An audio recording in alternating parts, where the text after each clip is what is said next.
Assalamualaikum warahmatullahi wabarakatuh. Perkenalkan, nama saya Lia Badriah dari Prodi Manajemen Pendidikan Islam. Di sini saya akan membahas materi tentang manajemen modal kerja. Modal kerja adalah seluruh sumber daya keuangan jangka pendek yang digunakan perusahaan untuk mendukung kegiatan operasional dalam sehari-hari. Modal kerja memastikan bahwa perusahaan memiliki cukup dana untuk membeli bahan baku, membayar gaji karyawan, memenuhi biaya listrik atau sewa, menjaga persediaan, serta menyelesaikan kewajiban lain yang jatuh tempo dalam waktu dekat. Tanpa modal kerja yang cukup, operasional perusahaan akan terlambat, bahkan bisa berhenti karena tidak mampu memenuhi kebutuhan rutinnya. Dalam konteks akuntansi dan keuangan, modal kerja diukur dari selisih antara aset lancar dan kewajiban lancar. Kas lancar meliputi kas, piutang usaha, persediaan, dan aset lain yang dapat dicairkan dalam waktu kurang dari 1 tahun. Sementara, kewajiban lancar mencakup utang dagang, utang biaya, utang jangka pendek, dan semua kewajiban yang harus dibayar dalam masa 1 tahun. Jika hasil selisih tersebut positif, berarti perusahaan memiliki modal kerja yang sehat. Artinya, perusahaan mampu membiayai seluruh kewajiban jangka pendeknya.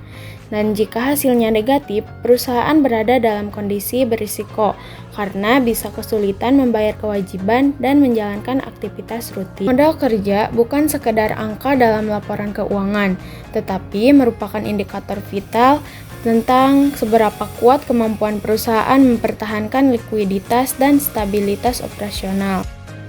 Jenis-jenis modal kerja. Menurut ahli A.W. Taylor mengatakan ada 2 jenis modal kerja yang dikelompokkan. Yang ke-1 ada modal kerja permanen. Modal kerja permanen merupakan modal kerja yang wajib dan harus selalu ada di setiap atau dalam perusahaan-perusahaan agar di perusahaan tersebut dapat menjalankan setiap kegiatannya untuk membantu setiap kebutuhan konsumen. Dari jenis modal kerja permanen dibagi menjadi 2, yakni ada modal kerja primer. Modal kerja primer merupakan modal kerja yang minimal harus ada dalam setiap perusahaan agar fungsinya untuk menjamin si perusahaan tersebut dapat tetap untuk beroperasi. Yang selanjutnya ada modal kerja normal.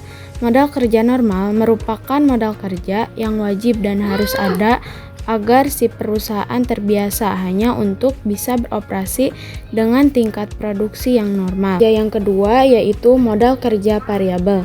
Modal kerja variabel yaitu modal kerja yang jumlahnya itu berubah-ubah, yang menyesuaikan dengan setiap perubahan kegiatan maupun keadaan yang lain, yang bisa mempengaruhi perusahaan tersebut atau bisa berfluktuasi dengan berdasarkan peningkatan atau volume dari perjualan atau produksi. Dari modal kerja variabel terdiri dari 3 modal kerja. Yang ke-1, modal kerja siklus. Modal kerja siklus merupakan suatu modal kerja yang tingkat fluktuasi konjungturnya dipengaruhi oleh jumlah kebutuhan. Yang selanjutnya ada modal kerja musiman. Modal kerja musiman merupakan jumlah dana yang dibutuhkan oleh perusahaan untuk mencegah atau antisipasi jika ada fluktuasi di setiap kegiatan perusahaan. Yang selanjutnya ada modal kerja darurat. Dalam modal kerja ini, jumlah di setiap kebutuhannya akan dipengaruhi oleh setiap keadaan-keadaan yang terjadi pada luar kemampuan di perusahaan. Yang selanjutnya ada tujuan-tujuan utama dalam manajemen modal kerja. Yang ke-1, menjaga likuiditas perusahaan. Tujuan utama manajemen modal kerja adalah memastikan bahwa perusahaan memiliki cukup aset lancar, terutama kas, untuk memenuhi kewajiban jangka pendek. Yang kedua, memastikan kelancaran operasional sehari-hari. Setiap kegiatan bisnis membutuhkan dana untuk membeli bahan baku, membayar tenaga kerja, mengirim barang, serta mendukung aktivitas produksi dan penjualan. Yang ketiga, meningkatkan efisiensi dan profitabilitas. Pengelolaan modal kerja tidak hanya tentang memiliki dana yang cukup, tetapi juga bagaimana menggunakan aset lancar secara efisien untuk menghasilkan laba. Selanjutnya, menyeimbangkan risiko dan keuangan, yaitu perusahaan harus menetapkan jumlah modal kerja yang ideal. Selanjutnya, mempercepat perputaran modal. Tujuan lainnya adalah mempercepat siklus modal kerja.